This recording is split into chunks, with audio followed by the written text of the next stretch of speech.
எவ்வளவு அதிகார போதையில இருந்தான் என்று இரணியனுடைய கதையை முழுசும் சொல்லிட்டு இதை கேட்டாலாவது இத மாதிரி நம்ம 33 கோடி வாழ்நாளும் முயன்றுடைய பெருந்தவமும் இருக்கிறது. எக்கோடி எவராலும் வெலப்படா என கொடுத்த வரம், அதனால என்ன அசைக்கவே முடியாது என்று இந்த ராவணனுக்கு ஒரு நினைப்பு வரக்கூடாது.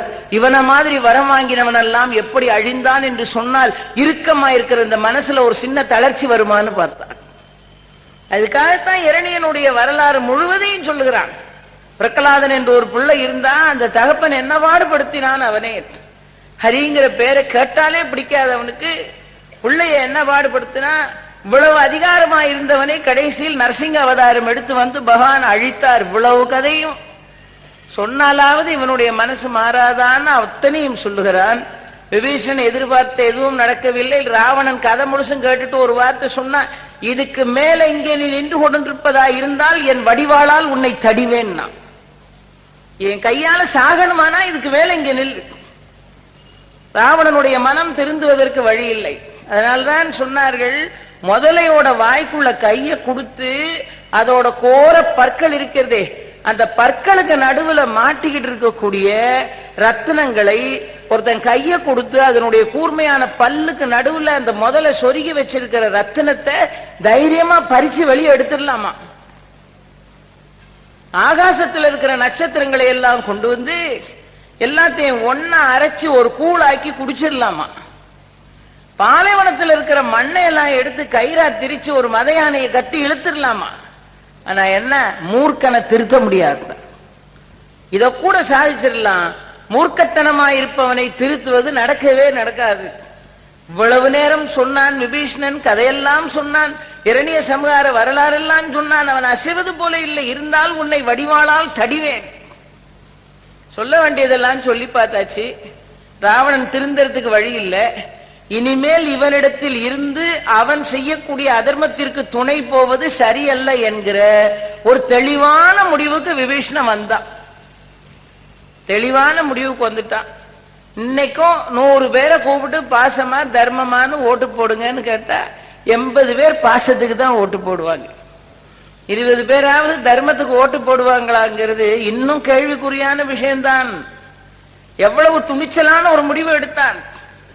தனக்கு எல்லாம் செய்த தன்னுடைய அண்ணன், தன்னை பாசத்தால் ஒரு காலத்தில் நீராட்டியவனாயிருக்கிற அண்ணன், அவன் சீதாபகரணம் என்கிற கடுமையான ஒரு பாவத்தை செய்து அதை விட்டு வெளியே வருவதற்கு வழி இல்லாமல் அதர்மம் என்கிற முதலையின் வாயில் அகப்பட்டு தவித்துக் கொண்டிருக்கிறான்.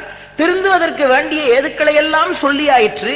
எதை கேட்டு மனமாறாத அவன் தீமைக்கே தன்னை அர்ப்பணித்துக் கொள்வது என்று முடிவு செய்தால் அவனோடு அழிவது என்பது அறிவுடைமை ஆகாது என்பதனால் அவனை விட்டுவிட்டு பிறவி நோயை போக்கி தன்னை ஆதரிக்கிற திருவடிகளை உடையவனாகிய ராமபிரானிடத்தில் சென்று சரணம் அடைவதுதான் தனக்கு சரியான முடிவாக இருக்க முடியும் என்று தெளிவான ஒரு முடிவுக்கு விபீஷணன் வந்தான்.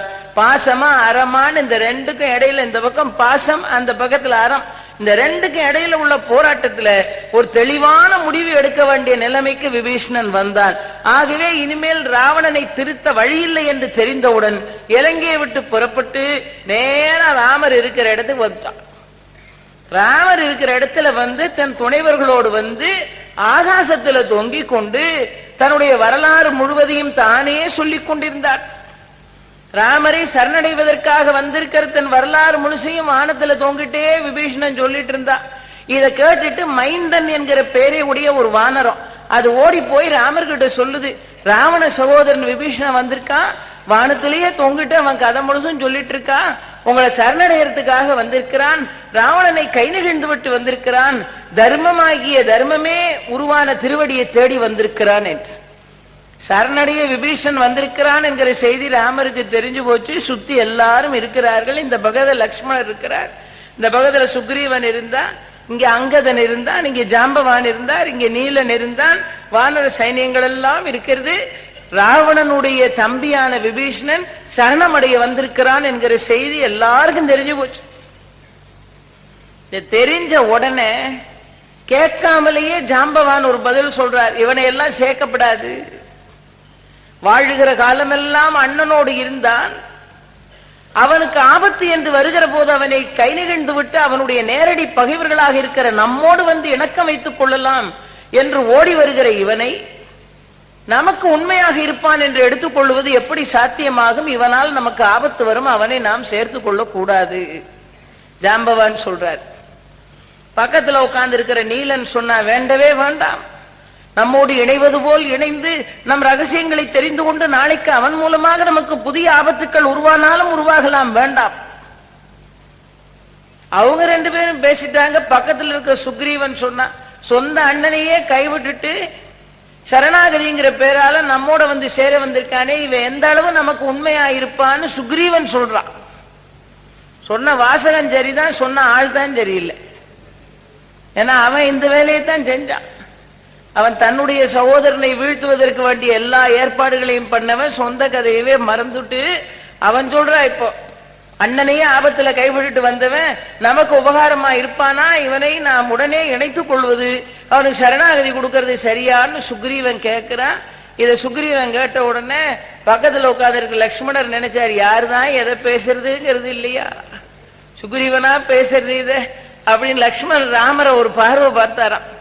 அப்படியானால் என்ன பொருள்? சுக்ரீவன் சரணம் கொடுக்க கூடாதுங்கிறா, ஜாம்பவான் அவனை சேர்த்துக்கப்படாதுங்கிறாரு, நீலன் சேர்த்துக்க கூடாதுங்கிறார். இதனால் பின்னால் நமக்கு ஆபத்து வரும், 1000 இருந்தாலும் அரக்கனுடைய சகோதரன் நாம சேர்த்துக் கொள்ள கூடாது. இப்படி எல்லாரும் வேண்டாம் வேண்டாம் வேண்டாம் என்று சொல்லுகிறார்கள். ஆஞ்சநேயர் ஒன்னும் சொல்லல, அவர் பேசாம இருந்தார். அவர் பேசாம உட்கார்ந்து இருக்கிறத பார்த்து ராமர் கேட்கிறார், ஆஞ்சநேயர் ஏன் பேசாம இருக்கார்? இந்த விபீஷண சரணாகதியை பத்தி ஆஞ்சநேயர் என்ன நினைக்கிறார் அப்படின்னு ராமரா கேட்டார். உடனே ஆஞ்சநேயர் சொல்றார் பாருங்கள். ஆஞ்சநேயர் சொன்னார், ஸ்ரீராமா, நான் இங்க இருந்து இலங்கைக்கு போய் அசோகவனத்துல அந்த சீதா தேவியாரை சந்திப்பதற்கு முன்னால் லங்காபுரி முழுவதும் சுற்றி வந்தேன் அல்லவா, அப்பொழுது இந்த விபீஷனுடைய மாளிகைக்குள் போனேன். அவனுடைய மாளிகை வேதம் ஓதக்கூடிய அந்தணர்களின் மாளிகையை போல தர்மம் பொலியக்கூடிய விதமாக இருந்தது. ராமர் கேட்டுக்கிட்டே இருக்கிறார். அசோகவனத்தில் பிராட்டி சிறை இருக்கிறாளே, நாள்தோறும் காலை மாலை என்று தொல்லைப்படுத்திக் கொண்டிருக்கிறானே ராவணன், பிராட்டியினுடைய உயிர் அவள் உடலில் தங்கி இருப்பதற்கு அருகிலே இருந்து அவளுக்கு ஆறுதல் சொல்லிக் கொண்டிருப்பது யார் தெரியுமா? இந்த விபீஷனுடைய புத்திரியான திரிஜடை. ராமா, என்னை கொண்டு போய் ராவண சபையில நிறுத்தினாங்களே, அப்ப இந்த குரங்கை கொல்லுங்கள் என்று ராவணன் சொல்லும் போது தூதா வந்தவனை கொல்லக்கூடாது என்று சொல்லி என்னை கொல்ல இருந்த இடத்தில் தடுத்து நிறுத்தியவனும் இந்த விபீஷணன் தான். ஆக ஒருவனுடைய வழித்தோன்றல் மூலமாகவும் அவன் சிறப்பை எடை போட்டு பார்க்கலாம், ஒருவன் வாழ்கிற சூழ்நிலையின் மூலமாகவும் அவன் சிறப்பை எடை போட்டு பார்க்கலாம், ஒருவனுடைய நடவடிக்கையின் மூலமாகவும் அவனுடைய சிறப்பை எடை போட்டு பார்க்கலாம். ஆக நியாயம் உணர்ந்தவனாக தர்மம் உணர்ந்தவனாக இருக்கிறவன் விபீஷணன். அவன் மட்டுமல்ல, அவன் புத்திரியை பார், சீதா தேவிக்கு அருகிலே இருந்து ஆறுதல் சொல்லிக் கொண்டிருப்பவளும் இவன் மகளான திரிஜடைதான். என்னை பொறுத்தவரையில் சரணம் என்று வந்த விபீஷணனை நாம் அரவணைத்துக் கொள்வதுதான் தர்மம் என்று எனக்கு தோன்றுகிறது என்று அனுமன் சொன்னான். இந்த 3 காரணங்களையும் அழகா சொல்லி முடிச்ச உடனே ராமர் என்ன சொல்லிட்டார் தெரியுமா? இத்துடன் ஆலோசனை கூட்டம் முடிந்து விட்டது. அப்படின்னா என்ன? வேற யாருக்கும் இதுக்கு மேல பேச சான்ஸ் இல்லை, அதோட முடிச்சிட்டார். இத்துடன் ஆலோசனை கூட்டம் முடிந்து விட்டது அப்படின்னு இதுக்கு மேல ஒருத்தரும் சொல்ல வேண்டாம், ஆஞ்சநேயர் சொன்னதையே போதும்ட்டார். அத கம்பன் எழுதுறான், மற்றினி உரைப்பதென்னே மாருதி வடித்து சொன்ன பெற்றியே பெற்றி என்றான். ஆஞ்சநேயரே சொல்லிட்டாரு, இனிமே யார் சொல்ல வேண்டியிருக்கு? ஆஞ்சநேயர் சொன்னதுதான் முடிவு அப்படின்னு ராமர் சொல்றார். மற்றினி உரைப்பதென்னே மாருதி வடித்து சொன்ன பெற்றியே பெற்றி என்றான். அப்படின்னா ஆஞ்சநேயர் சொல்லிட்டாரு, இனிமே அதுக்கு மேல ஒரு மாற்றமும் இல்லை, இதுக்கு மேல என்ன பெருசா யார் சொல்லிட போறாங்க? ஆக விபீஷணனுக்கு சரணாகதி கொடுப்பது என்று பகவான் முடிவு செய்து விட்டார். ஆனாலும் ஆஞ்சநேயர் மட்டும்தானே இதற்கு சரின்னு சொன்னார். இதற்கு சுக்ரீவன் சரின்னு சொல்லல, ஜாம்பவான் சரின்னு சொல்லல, அப்புறமா நீலன் சரின்னு சொல்லல. அப்ப இவர்களுக்கெல்லாம் இந்த சரணாகதியின் சிறப்பு என்ன என்பதை புரிய வைக்க வேண்டுமே. இதற்கு ஒரு சந்தர்ப்பத்தை எடுத்துக்கொண்டு சரணாகதியின் மகிமை முழுவதையும் ஸ்ரீ ராமச்சந்திரமூர்த்தியே சொன்ன இடம்தான் இந்த விபீஷண சரணாகதி பகுதி. அதுதான் இந்த கதையில ரொம்ப முக்கியமானதும் கூட. வைணவ சம்பிரதாயம் சொல்லக்கூடிய அபூர்வமான தத்துவமே பகவானை சரணடையுங்கள். என் சைவ சமயத்திலேயும் அதுதான், நன்றே செய்வாய் பிழை செய்வாய் நானோ அதற்கு நாயகமே என்றார்கள். பகவானுடைய தாழ்மலர்களை சரணாகதி என்று பற்றி கொள்ளுங்கள். சரணமடைந்தவர்களை தள்ளாதவனாக இருக்கிறவன் சர்வலோக சரண்யன் என்று படிக்கிறோமே. பகவான் சொல்லுகிறார், ஆஞ்சநேயர் சொன்னதுதான் சரி, விபீஷணனுக்கு சரணாகதி கொடுக்க வேண்டியதுதான் என்று முடிவு செய்தவுடன் அழைத்து கொண்டு வா விபீஷணனை என்று சொல்லாமல் இந்த சரணாகதியோட பெருமைகளை எல்லாம் எல்லாருக்கும் சொல்றார். ஒருவன் சரணம்னு வந்து விட்டான் என்றால் அவன் நல்லவனா கெட்டவனா, அவன் நமக்கு நன்மை செய்வானா தீமை செய்வானா, இதையெல்லாம் ஆராய்ச்சி பண்ணி பார்த்து அபயம் கொடுப்பது முறை அல்ல. நம்ம அபயம் என்று வந்து அடைகிறவன் தீயவனா இருந்தா கூட அவனுக்கு சரணாகதி கொடுத்து அவன் தீமையை போக்குவதற்கு நம்மாலான உபகாரத்தை பண்ணி அவன் அரவணைக்க வேண்டுமே தவிர தகுதி உடையவனுக்கு தான் சரணாகதி கொடுப்பேன் என்று சொல்லுவது சரியல்ல. ராமர் சொல்லுகிறார், ஒருவனுக்கு சரணாகதி கொடுப்பதன் மூலமாக யார் சரணாகதி கொடுத்தானோ அவனுக்கு எந்த விதமான இடையூறுகளும் நஷ்டங்களும் ஏற்படுவதாக இருந்தாலும் அதை பற்றியெல்லாம் கவலைப்படாமல் அபயம் என்று வந்தவனுக்கு சரணாகதி தந்தே தீர வேண்டும். அப்படி சரணம் தருவது, அடைக்கலம் என்று வந்தவனை ஆதரிப்பது ஒரு மிக முக்கியமான கடமை என்று சொல்லும் போது எல்லாரும் கேட்டுக்கொண்டிருந்தார்கள். ராமர் சொன்னார், இந்த சரணாகதிக்குத்தான் நம்முடைய தேசத்துல எவ்வளவு உதாரணங்கள் சொல்லி வைத்தார்கள் பாருங்கள் என்று சொல்லிவிட்டு ராமரே சொல்லுவதாக கம்பன் எழுதினார். ஒரு பறவை ஓடி வந்து அடைக்கலம் என்று ஓடி வந்த ஒரு பறவைக்காக தன்னுடைய தசையவே அறிந்து எடுத்து கொடுத்தானே ஒரு சிபி சக்கரவர்த்தி. ஒரு பறவைக்கே அடைக்கலம் கொடுத்தவன் அல்லவா. ஒரு பறவையே அவனை தேடி வந்து அடைக்கலம் என்று இருக்கிற போது அந்த புறாவுக்காக தன்னுடைய தசையை அறிந்து கொடுக்கக்கூடியவனாக ஒரு சிபி சக்கரவர்த்தி இருந்தானே, இதுவும் சரணாகதியின் பார்ப்படக்கூடிய விஷயம்தானே என்கிறார் ராமர். சிலப்பதிகாரத்துல பாண்டிய நாட்டுக்கு வந்த பிறகு பொற்கொல்லன் இது ராஜமாதேவியினுடைய சிலம்புன்னு அரசனிடத்துல சொன்னதுனால கோவலன் கொலை உண்ணப்படுகிற சூழ்நிலை வந்த உடனே அறம் உரைப்பதற்காக பாண்டிய மன்னனுடைய சபையில போய் கண்ணகி நின்னா. அப்ப அந்த ராஜா கேட்டான், அவளை பார்த்து பாண்டிய மன்னன் கேட்டான், பெண்ணே நீ யார்? அது கூட நீ யாருன்னு கேட்க முன்னால என்ன கேட்டான்னா, நீர்வார் கண்ணை எம்முன் வந்தோய் யாரையோ நீ மடக்கொடியோய். அழுத கண்ணோட வந்திருக்கியம்மா, நீ யாருன்னா? அது வரைக்கும் யாரும் அழுது அந்த ராஜா பார்த்தது இல்லையா. அதனால இந்த கண்ணுல கண்ணீர் இருந்ததுதான் அவனுக்கு பெரிய விஷயமா. நீர்வார் கண்ணை எம்முன் வந்தோய்னா, கண்ணீரோட வந்திருக்கியம்மா நீ யார்? ஒரு பெண் அழுத உடனே அந்த ராஜாவுக்கு எவ்வளவு அங்கலாய்ப்பா இருந்திருக்கு பாருங்க. இப்ப கூட்டமா சேர்ந்து அழுதாலும் கேட்பார் இல்ல. நீர்வார் கண்ணை எம்முன் வந்தோய் யாரையோ நீ நீ யாருன்னு கேட்கிற மன்னன். அதுக்கு பதில் சொன்னவ என்ன சொன்னா தெரியுமா? நான் சோழ நாட்டு பொண்ணு, ஒரு பறவைக்காக தன்னுடைய தசையவே அறிந்து கொடுத்தவனாகிய சிபி சக்கரவர்த்தியினுடைய மரபிலே வந்த சோழ மண்டலத்தில் உதித்தவள். அப்படின்னா சோழ பேரரசர்கள் தியாகத்திற்கும் அறத்திற்கும் நீதிக்கும் நெஞ்சு வைத்தவர்கள் என்பதை பாண்டிய மன்னனிடத்துல வந்து சொல்லும் போது இந்த சிபி சக்கரவர்த்தி கதையை சொல்றார். நீர்வார் கண்ணை எம்முன் வந்தோ யாரையோ நீ மடக்கொடியோன்னு அவன் கேட்டான். இவன் சொன்னா, தேரா மன்னா செப்புவது அரியே எள்ளரு சிறப்பின் இமையவர் வியப்ப புள்ளுரு புண்கண் தீர்த்தோன் அன்றியும் வாயில் கடைமணி நடுநா நடுங்க ஆவிற் கடைமணி உகுநீர் நெஞ்சு சுட தான் தன் அரும்பரல் புதல்வனை ஆழியில் மடித்தோன் பெரும்பெயர் புகார் என் பதியே அவ்வூரேசா சிறப்பின் இசைவிளங்கு பெருங்குடி மாசாத்து வணிகன் மகனை ஆகி வாழ்தல் வேண்டி ஊழ்வினை துறப்ப சூழ்கடல் மன்னான் இந்நகர்ப்புக்கு என் காற்சிலம்பு பகர்தல் வேண்டி நின்பால் கொலைக்கிழப்பட்ட கோவலன் மனைவி கண்ணகி என்பது என் பெயரேன்னு முடித்தார்.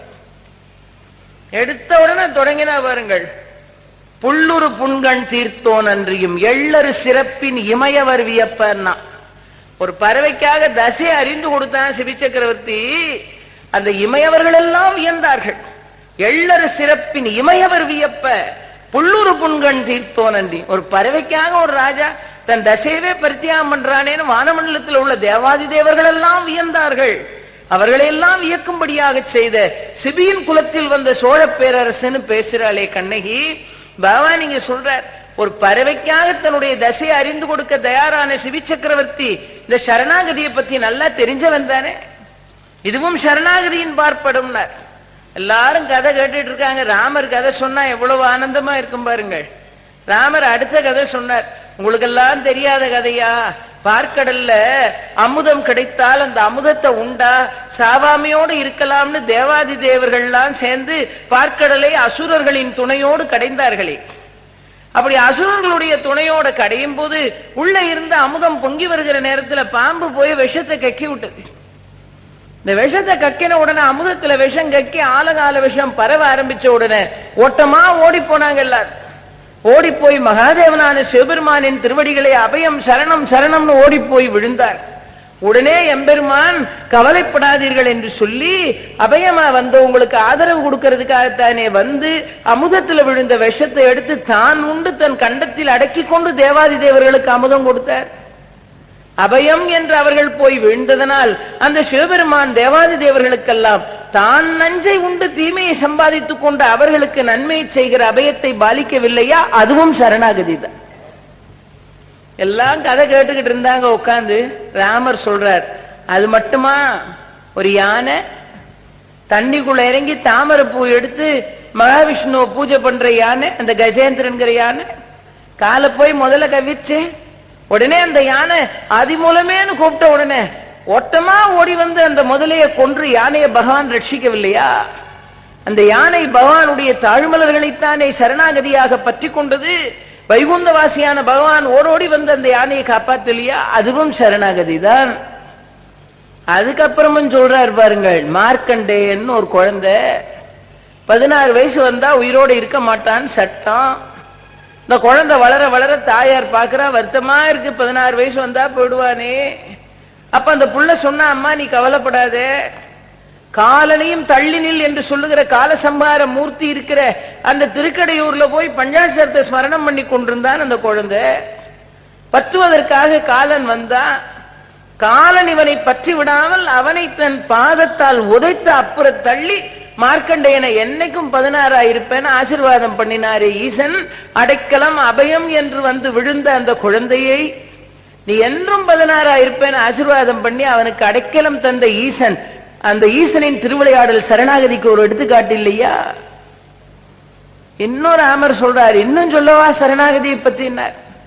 ராமர் சொல்ல ஆரம்பிச்சா எல்லாம் கேட்டுக்கிட்டு இருந்தாங்க. ராமர் சொன்னார், ஒரு வேடன் பகல் முழுதும் தேடி தேடி தெரிஞ்சான், காடெல்லாம் அலைஞ்சா, சாப்பிடுறதுக்கு ஒரு பறவையும் அவனுக்கு அகப்படல. ஒரு பறவையும் அடிச்சு வீழ்த்த முடியாத நிலைமையில எல்லா இடத்துலையும் சுத்தி தெரிஞ்சான், ஒன்னும் கிடைக்கல. ஒரு மரப்பொந்துல வாழ்ந்துட்டு இருந்தது ஒரு ஆண் புறாவும் பெண் புறாவும். ஆண் புறாவுக்கு கொஞ்சம் உடம்பு சரியில்லை, கிடைச்ச இறை எதையாவது கொண்டு வரேன்னு இந்த பெண் புறா அதை மரப்பொந்துல வச்சுட்டு பெண் புறா போச்சு இறை தேடுறதுக்கு. இந்த போன இடத்துல அந்த பெண் புறா என்ன பண்ணுச்சு, சாப்பாட்டுக்கு ஒன்றும் கிடைக்காம ஒரு பட்சி பறவையும் கிடைக்கலையேன்னு வருத்தத்தோட போனானே, அந்த வேட்டுவன் கையில மாட்டிச்சு. அவன் அந்த பெண் புறாவை பிடிச்சு நேரா வந்தான், இதை எப்படியாவது பொசுக்கி சாப்பிடலான்னு வந்தான். வந்தவன் வந்து உட்கார்ந்த இடம் எதுன்னா ஆண் புறா இருந்துச்சே அதே மரப்பொந்து உள்ள அந்த மரத்துக்கடியிலே வந்து உட்காந்து. அந்த ஆண் புறா பொந்துல இருந்து பார்க்க, பேசாமலிக்கு ஒரு நாள் பட்டினியா கிடந்திருக்கலாம், ஏதோ எம்பசிய தீக்கிறேன்னு இது இறதேட போய் கடைசியில வேடன்ட்ட மாட்டிச்சு. அவன் இப்ப பிடிச்சிட்டு வந்திருக்கான் இந்த பெண் புறாவை. மரத்தடியில உட்கார்ந்து இருந்தா இந்த பெண் புறாவை பொசுக்கி இப்ப அவன் சாப்பிடணும். அதுக்கு என்ன செய்யறதுன்னு பார்த்தா லேசா மழை தூருது. நெருப்பு பத்த வச்சாதான் சுட முடியும், நெருப்பு பத்த வைக்க வழி இல்லையே, லேசா மழை தூருதே அப்படின்னு யோசிச்சான். அந்த ஆண் புறா பார்த்துச்சு, நம்ம மரத்தடியில பசியோட வந்து உட்கார்ந்துருக்கானே அப்படின்னு சொல்லி உடம்பு சரியில்லாத ஆண் புறா வெளியே வந்து காட்டுல போய் சின்ன சின்ன சுள்ளி எல்லாம் பொறுக்கிட்டு வந்து இந்த மரத்துக்கு அடியில அடுக்குது. காஞ்ச சுள்ளியை கொண்டாந்து வச்சது. உடனே இவன் அதுல நெருப்பை பத்த வச்சானா அந்த ஆண் புறாவே அதுல விழுந்து பொசுங்கிட்டு, தானே அதுல விழுந்து பொசுங்கி தன் மனைவியோடு தன்னை பற்றி கொண்டு வந்த வேட்டுவனுக்கு ஒரு புறா உணவாகு. பெடைய பிடிச்சிட்டு வந்து அவன் வச்சிருக்கான். ஆனாலும் ஆண் புறா அவனுக்கு நெருப்பு மூட்டுறதுக்காக சுள்ளிகளை பொறுக்கி வச்சு அதுலயே விழுந்து பொசுங்கி அவனுக்கு உணவாகுதே. இந்த பறவைக்கு தெரிஞ்சிருக்கிற சரணாகதியாவது நமக்கு தெரிய வேணாமா? நம்ம மரத்தடியில வந்து உட்கார்ந்து இருக்கானே, அவன் பசியா இருக்க கூடாதுன்னு சொல்லித்தானே அந்த பறவை தன்னுடைய உயிரையே தியாகம் பண்ணுகிறது. சரணாகதி என்றால் அது அவ்வளவு சாதாரணமானது அல்ல. இதை பகவானே சொல்லுகிறார். ஸ்ரீ ராமச்சந்திரமூர்த்தி எல்லாருக்கும் சொன்னார். ஆக சரணாகதியின் சிறப்பு எவ்வளவு என்பதை நீங்கள் எல்லாம் தெரிந்து கொள்ளுங்கள் என்றார். காட்டில் இருக்கிற மிருகங்கள் கூட சரணம்னு வந்து சேர்ந்தவனை அடைக்கலப்படுத்தக்கூடிய இயல்பு உடையதாக இருக்குமே, நாம வந்து சேர்ந்தவன் நல்லவனா கெட்டவனா ஆராய்ச்சி செய்து கொண்டிருப்பது சரியா என்கிறார் பகவான். இந்த சரணாகதி தத்துவத்துக்கு 1000 கதைகள் சொல்லி வைத்தார். காட்டுல ஒரு மனிதன் வேட்டையாட போனா புலி விரட்டிட்டு ஓடுதான் அவனை. இந்த புலி விரட்டிட்டு போன உடனே என்ன செய்யன்னு அவனுக்கு தெரியல. திரும்பி திரும்பி பார்த்தா பின்னால பாஞ்சு வருது. மரம் ஏறாதே புலி. உடனே வேட்டைக்கு போனவன் மரத்து மேல ஏறிட்டான். மரத்து மேல ஏறி நல்ல தாழ்வா அந்த மரத்துக்கு உயரமான இடத்துல இப்படி தாழ ஒரு கிழை, இவன் படுத்து தூங்குறதுக்கு சௌரியமா இருந்த மாதிரி இருந்துச்சு. புலிதான் மரம் ஏறாதேன்னு சௌரியமா அதுல சாஞ்சான். சாஞ்சிட்டு இப்படி திரும்பி பார்த்தா இன்னொரு கிளையில கரடி படுத்து கிடக்கு. பார்த்தோன்னு ஐயோ கரடின்னு அலர்னான். இந்த கரடி சொல்லிச்சு, கவலைப்படாத, ஒன்னும் பண்ண மாட்டேன், என் மரத்துக்கு அடைக்கலம்னு வந்துட்டேன், பக்கத்து கழையில நிம்மதியா படுத்துரு, நான் ஒன்னும் பண்ண மாட்டேங்குது அந்த கரடி. இவனுக்கு மனுஷ புத்தி போகுமா? 10 நிமிஷத்துக்கு ஒருக்கா முழிச்சு கரடி என்ன செய்யுதுன்னு பார்த்துக்குவான். கரடி அது வாட்டில நல்லா தூங்கிட்டு இருக்கு. இவன் அடிக்கிறதுக்காக வந்த புலி எல்லா இடமும் சுத்திட்டு இந்த மரத்தை விட்டு போக மாட்டேன்னு கீழே வந்து மரத்தடியில நின்று கொஞ்ச நேரம் கழிஞ்சது. இவன் அசந்து தூங்கிட்டான். கரடிக்கு தூக்கம் முழிப்பு வந்துருச்சு. கீழே இருக்கிற புலி சொல்லுது, இங்க பாரு கரடி, மனுஷன் இன்னைக்கு காட்டுக்குள்ள வருவான், நாளைக்கு போயிருவான், அவன் இடம் காடு இல்ல, அவன் இடம் நாடு, நீயும் நானும் ஒன்னா ஒரே காட்டுல வாசம் பண்ண வேண்டியவங்க, அதனால நம்ம பகச்சிக்கப்படாது, நீ பேசாம அந்த மனுஷன் இப்ப நல்லா கொரட்டை விட்டு தூங்குறான் பாரு, அவனுக்காக நான் கீழே நின்றுகிட்டு இருக்கேன், அவனை பிடிச்சி தள்ளி விடு, நான் பாட்டில் அடிச்சு சாப்பிட்டு போறேன் அப்படின்னு அந்த கரடி புலி சொல்லுது. கரடி சொல்லிச்சு, 1000 இருந்தாலும் நீனும் நானும் ஒரு காட்டுல இருந்தாலும் சரி, நான் அவனை அப்படியெல்லாம் தள்ளி விட மாட்டேன், அபயம்னு என் மரத்துக்கு வந்துட்டான், அவனை காப்பாத்துற தர்மத்தை நான் கடைப்பிடிக்கணும், கண்டிப்பா நான் தள்ளி விட மாட்டேன், உனக்கு எனக்கும் பகை வந்தாலும் பரவாயில்ல, நான் தள்ளி விட மாட்டேன் சொல்லிட்டு கரடி பேசாம நிம்மதியா தூங்கிட்டு. கரடி மரத்து மேல தூங்குச்சு, மனுஷன் முழிச்சுக்கிட்டான். அந்த புலி தான் போக மாட்டேங்குதே. இப்ப அந்த புலி அந்த மனுஷங்கிட்ட சொல்லுது, இந்த கரடி வெறும் மோசமான கரடி, உன்னை தள்ளி விட சொன்னேன் தள்ளி விட மாட்டேன்ட்டு, ஒரு காட்டுல நாங்க 2 பேரும் இருக்கிறோம், கொஞ்சமாவது இந்த கரடிக்கு என்ன இருக்கா, உன்னை தள்ளி விடுன்னு சொன்னதுக்கு முடியாதுன்னு சொல்லிட்டு போயிட்டு, அதனால நான் இன்னும் ஒன்னும் பண்ண மாட்டேன், அந்த கரடியை பிடிச்சி தள்ளி விடு. மனுஷங்கிட்ட புலி சொல்லுது, அந்த கரடி நல்லா தூங்கிக்கிட்டு இருக்கு, பிடிச்சி கீழே தள்ளி விடுன்னு. உடனே இவன் கரடியை தள்ளி விட்டான். அந்த கரடி இவனோட உயிரை காப்பாத்தி இருக்கு, இவன் கரடியை தள்ளி விட்டான். கரடியை தள்ளி விட்ட உடனே கரடி கீழே விழுந்து அது மரக்கலைய ஜம்முன்னு பிடிச்சி பழையபடி மேலே ஏறி வந்துச்சு. இவன் பார்த்தா அவ்வளவுதான், இன்னைக்கு கரடி நம்மள ஒன்னும் இல்லைன்னு ஆக்கிவிடும், அது நம்மளை தள்ளி விட மாட்டேன்னு சொல்லியிருக்கு, நாம அதை தள்ளி விட்டோமே அப்படின்னு பயந்துகிட்டு இருக்கான், அடிச்சிரும்னு பயந்துகிட்டு இருந்தான். அந்த கரடி சொல்லிச்சு, நீ ஏன் உயிரை எடுக்கிறதுக்காக என்னை கீழே தள்ளி விட்டாலும் சரிதான், நீ சரணம்னு என்னை தேடி வந்துட்ட பத்தியா, நான் உன்னை அடிக்கவும் கூடாது, உன்னை கொல்லவும் கூடாது, உனக்கு அந்த தர்மம் தெரியாட்டா போடா, எனக்கு அந்த தர்மம் தெரியும்டான்னு அந்த கரடி சொல்லிச்சுன்னு. அப்ப சரணாகதிங்கிறது எவ்வளவு உன்னதமான ஒரு விஷயம். அதனால்தானே பகவான் என்ன சொல்லிட்டார், என்னை சரணமாக அடைப்பவனை சகலவிதமான துக்கங்களில் இருந்து விடுவிக்கிறேன், தானே மோட்ச சந்நியாச யோகம், சகலவிதமான துக்கங்களில் இருந்து விடுவிக்கிறேன், என்னை சரணடை என்னை சரணடை என்னை சரணடை, அதான பகவான் சொன்னார். உன்னை என்னிடத்தில் கொடுத்து விடு என்றார் பகவான். அனன்யா சிந்தயந்தோ மாமியே ஜனாக பரியுபாஷதே தேஷாம் நித்யாபியுக்தானாம் யோகக்ஷேமம் வகாமியகம்னார். நீ எதை எனக்கு கொடுத்தியோ கொடுக்கலையோ, உன் மனசை என்கிட்ட கொடுத்து, உன் சித்தத்தை என்கிட்ட கொடுத்துரு, உன்னோட யோகம் என்ன சேமம் என்ன எல்லாத்தையும் நான் பாத்துக்கிறேன். பகவான் எவ்வளவு அருமையா நமக்கு சொல்லுகிறார் பாருங்கள். யாராவது சொல்லுவார்களா? நம்முடைய மனசுல இருக்கக்கூடிய தோஷம், நம்மோட கவலை, நம்முடைய குற்றம், நம்ம கிட்ட இருக்கிற தீமைகள், இது எல்லாத்தோடையுமே சேர்த்து பகவானிடத்தில் அப்படியே மனதை சமர்ப்பணம் பண்ணி விடுங்கள்.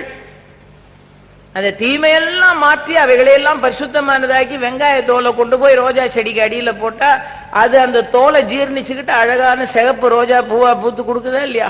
அது மாதிரி நம்ம கஷ்டம், கவலை, தோஷம், குற்றம் எல்லாத்தோட பகவானுடைய திருவடியில் சரணடைந்து விட்டால் பகவான் அழகான ரோஜா மலர மாதிரி நம்மை தன்யமானவர்களாக ஆக்கி பகவான் ரட்சிப்பான். நல்லதானே கீதையில பகவான் சொன்னான், வேற எது உனக்கு தெரிஞ்சதோ தெரியலையோ, என்னை சரணடை என்னை சரணமாக அடை. இந்த சரணாகதி தத்துவத்தை சொல்றதுக்காகத்தானே எவ்வளவு எழுதினார்கள், எத்தனை உதாரணங்கள் எழுதினாங்க. இன்னைக்கு அழகா முகவுரையில படிச்சாங்க, தன் பலத்து மேல நம்பிக்கை இல்லாம எல்லாம் பகவானேன்னு நினைக்கிற நிலைமைக்கு எப்ப பாஞ்சாலி வந்தாலோ அப்ப பகவான் கோடி முழம் கொடுத்து அவளை ரட்சித்தார். அதானே பகவான் பண்ணார். அதுக்குத்தானே சரணாகதி என்று வைத்தார்கள். என்பலத்தில் நம்பிக்கையில பகவானே அனைத்தும் நீதான் என்று நினைக்கிற ஒரு மனோபாவம் வந்து விட்டது என்றால் நம்மை பகவான் தாங்கி கொண்டு செல்கிறார், நாம் கவலை இல்லாமல் இருக்கலாம் என்றார். அதனால்தான் சொன்னார், என்னை சரணமாக அடைந்தவனை சகல விதமான துக்கங்கள்ல இருந்து விடுவிக்கிறேன். நம்முடைய பௌராணிகர்கள் இப்படிப்பட்ட தத்துவத்துக்கு தான் எத்தனை கதைகள் எழுதினாங்க. 18 அத்தியாயத்தை உபதேசம் பண்ணிட்டு கடைசியில பகவான் சொன்னார், என்னை சரணடை, என்னை சரணடை, என்னை சரணடை. என்னை சரணடைந்தவனை இருளிலிருந்து ஒழிக்கு கொண்டு வருகிறேன், என்னை சரணடைகிறவனை பள்ளத்திலிருந்து மேட்டுக்கு கொண்டு வருகிறேன், என்னை சரணடைகிறவனை அஞ்ஞானத்திலிருந்து ஞானத்துக்கு கொண்டு வருகிறேன், என்னை சரணடைகிறவனை சகல விதமான துக்கங்களில் இருந்து விடுவிக்கிறேன். இதான் பகவான் சொன்னது. சர்வதர்மான் பரித்யஜ்ய மாமேகம் சரணம் ரஜ அகம் துவா சர்வ பாவேப்யோ மோட்சிஷ்யாமி மா சுசகா. பகவான் சொல்லுகிறார், மா சுசகா என்றார் துன்பம் இல்லாமல் இருக்கலாம், துன்பத்தில் இருந்து விடுதலை. துன்பம் இல்லை. எப்பொழுது நீ என்னை சரணமாக அடைந்தால் உனக்கு எந்த துன்பமும் இல்லை. இதானே பகவான் சொன்ன அபூர்வமான வாசகம். கீதோபதேசத்தினுடைய சாரமா அதுதானே. அதுலயும் சரணடைந்தானே சொன்னார். இத வரிய படிச்சுட்டு நம்ம பௌராணிகர்கள் 1000 கதை கற்பனையா எழுதினாங்க. அதுல சொன்னாங்க எல்லாம் முடிஞ்சிடுச்சா, கீதோபதேசம் எல்லாம் முடிஞ்சு போச்சா. அதுக்கப்புறமா இந்த 18 அத்தியாயம் முடிஞ்ச பிறகு நாம சொன்ன மாதிரி நம்மை சரணடைகிற மனோபாவத்துல இந்த அர்ஜுனன் இருக்கானான்னு சோதனை பண்ணணும். பகவான் பார்த்தாராம். பகவான் பார்த்துட்டு 18 அத்தியாயம் முடிஞ்சு போச்சு, என்னை சரணடை. அவன் அப்படியே சரணடைஞ்சிட்டான் பகவான்கிட்ட. இந்த 18 அத்தியாயத்தை முடிச்சுட்டு பகவான் சொன்னாரா, அவன் தேர்தட்டுல இருந்து கேட்டுட்டு இருக்கான், இவர் முன்னால் இருந்து உபதேசம் பண்ணிட்டு இருக்கார். பகவான் சொன்னார், அர்ஜுனா வானத்தை பாத்தியா, வெள்ளை புறாக்கள் எவ்வளவு பறந்து போகுது பாரு அப்படின்ட்டார். ஒரு 50 புறா இருக்குமா அப்படின்னாராம் பகவான். உடனே அர்ஜுனன் இப்படி பார்த்தானா, பார்த்தவன் சொன்னா, கிருஷ்ணா வெள்ளை வெளையேன்னு 50 புறாக்கள் என்ன அழகா ஆகாசத்துல பறந்து போகுது. உடனே பகவான் சொன்னாரா, அர்ஜுனா தெரியாம வெள்ளை புறான்னு சொல்லிட்டு அவ்வளவு சாம்பல் நிறமா இருக்கு, நீயாவது மாத்தி சொல்லுவேன்னு பார்த்தா நீயும் வெள்ளை புறான்னு சொல்றியே, அவ்வளவு சாம்பல் நிறத்து புறா அப்படின்னாராம். அர்ஜுன் அப்படியே பார்த்தானா, பகவானே அத்தனையும் சாம்பல் நிறந்தான், சாம்பல் நிறத்து புறாக்கள் சிறகடித்து பறக்கிறதுனா. பகவான் சொன்னார், அர்ஜுனா ஒரு புறா கூட வானத்துல இல்லையே, நான் சும்மா சொன்னேன், நான் வெள்ளை புறான்னு சொன்னா நீ வெள்ளைங்கிற, நான் சாம்பல்னா நீ சாம்பல்ங்கிற, ஒரு புறா கூட வானத்தில் இல்லையே. உடனே அர்ஜுனன் பார்த்து சொன்னா, கிருஷ்ணா ஒரு புறா கூட வானத்தில் இல்லாம ஆகாசம் எவ்வளவு நிர்மலமா இருக்கிறது பார்த்தாயான். பகவான் சொன்னார், நான் சொன்னது பூரா உனக்கு நல்லா ஏறிட்டு அப்படின்னார். சரணடை என்றால் பகவான் சொல்லுவதே வேத வாக்கு. இறைவனுடைய திருவடியே துவக்கம் முடிவு நடு எல்லாம் என்று எண்ணி பார்க்கிற ஒரு மனோபாவத்துக்குள்ள வருவது, நம்மிடத்தில் ஒன்றுமில்லை என்கிற ஒரு மனோபாவத்துக்குள்ள வருதான் ஆழ்வாராதிகள் பாடினார். பாரில் நின் பாத மூலம் பற்றிலேன் பரமமூர்த்தின்னு ஒரு ஆழ்வார் பாடினாரே, அதைத்தான் பாடினார். அவ்வளவு அபூர்வமாக பகவானே இந்த சரணாகதியினுடைய சிறப்பு எவ்வளவு என்பதை பொறுமையாக பகவானே இவர்களுக்கெல்லாம் சொன்னார். இதெல்லாம் கேட்டு முடிச்ச பிறகுதான், சுக்ரீவா நீ போய் கூட்டிட்டு வா விபீஷணன். சரியான ஆளை தேர்ந்தெடுத்திருக்கிறார் பாருங்க. ஏன்னா அவனுக்கு தானே சந்தேகம், இவ வந்து சேர்ந்தா நமக்கு என்ன ஆபத்து வருமோ, அண்ணனுக்கே விரோதமா போனோன்னா நம்ம சேர்க்கலாமான்னு கேட்டான்ல. அப்ப அவன் மேல ஒரு ஜெனரஸ் ரிவெஞ்ச் என்ன, நீ போய் கூட்டிட்டு வார். சுக்ரீவன் போறான் கூப்பிட, விபீஷணனை அழைப்பதற்காக சுக்ரீவன் போனான். உனக்கு ராமபிரான் சரணம் தர தயாராகி விட்டார், வா என்று விபீஷணனை அழைக்க போனான்.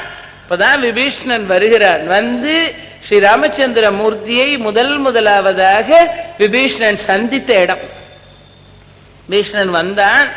ராமரை பார்த்த உடனே, ராமரை பார்க்கிறதுக்கு முன்னாலே சொல்லிட்டார், ராமரிடத்தில் வந்து அவருடைய திருவடி கமலங்களில் தன்னை தாழ்த்த வேண்டும், அவனுடைய தாழில் மலர்ந்த தாமரையாக தான் இருக்க வேண்டும், தன் பெருவி பணியை போக்க வேண்டும் என்று தானே வந்திருக்கிறான்.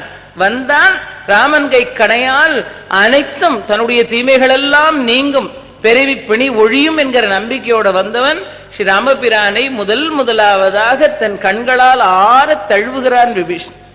அவன் அறியாம விபீஷணனுடைய மனம் மொழி மெய் எல்லாம் பகவானுடைய திருவடிகளில் போய் சங்கமமாக சரணாகதி கொடுப்பேன்னு சொன்னாரேன்னு நினைச்ச உடனே அவன் சொன்னான், இது மாதிரி சீதா தேவியை பிரித்து கொண்டு போன மா பாவியான ராவணனுடைய சகோதரன் என்று தெரிந்தும் எனக்கு சரணார விந்தங்களை தருவேன் என்று சொன்னானே.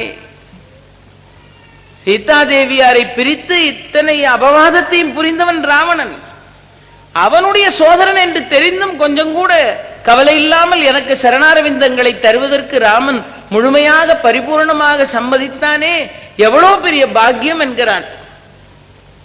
விபீஷணன் சொன்னான், தாழ்சடை கடவுள் உண்ட நஞ்சன சிறந்தேன் என்றேன். சிவபெருமானுடைய கழுத்துல இருக்கக்கூடிய நஞ்சு, தேவாதி தேவர்கள் உண்ணக்கூடிய அமுதத்தில் விழுந்த நஞ்சை எடுத்து கண்டத்தில் அடக்கி கொண்டார். அந்த கண்டத்துல போய் அந்த நஞ்சு சேர்ந்ததுனால, சாமானிய நஞ்சா இருந்தால் அது நஞ்சு, ஈசனுடைய கழுத்துல போய் சேர்ந்த உடனே அது திருநீலகண்டம். ஈசனுடைய கழுத்தில் போய் சேர்ந்ததனால் அவன் கண்டத்தில் இருக்கிற நஞ்சு திருநீலகண்டம். அது வணங்குவதற்குரியதாக இருக்கிற நஞ்சு தாழ்சடை கடவுள் உண்ட நஞ்சன சிறந்தேன் என்றேன். பஞ்சன சிவக்கும் என்க